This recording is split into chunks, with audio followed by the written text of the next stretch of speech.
The digging of Zamzam well. Shaiba al-Hamd, known by the title Abdul Muttalib, had grown old and had become the leader of Quraysh. He held great honor among the Arabs, especially after he dug the Zamzam well.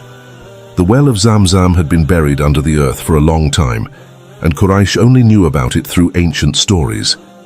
Then, Abdul Muttalib, the grandfather of the Prophet, peace be upon him, had a recurring dream. In his dream, a person commanded him to dig the Zamzam well near the Kaaba and specified the location. The well had been covered by sand and earth over time. When Abdul Muttalib awoke, he pondered over this repeated dream and recalled old stories about the time of Ishmael, peace be upon him, when he was an infant and how a well had sprung up under his feet. The people of Mecca often spoke in their gatherings about a well in Mecca that was buried, but its location was unknown.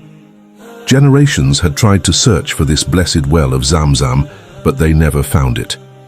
Abdul Muttalib went to Quraysh and told them about the dream he had seen, indicating that there was a specific place to dig beneath which the Zamzam water was located. They asked him, "Show us this place." He pointed to a location near the Kaaba, but they all refused to allow him to dig there. The reason for their refusal was that the spot Abdul Muttalib pointed to lay between two idols that Quraysh worshipped, one named Asaf and the other named Naila.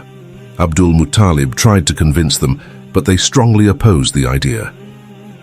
At that time, Abdul Muttalib had only one son, which meant in Quraysh's eyes he had no tribe or clan to support him.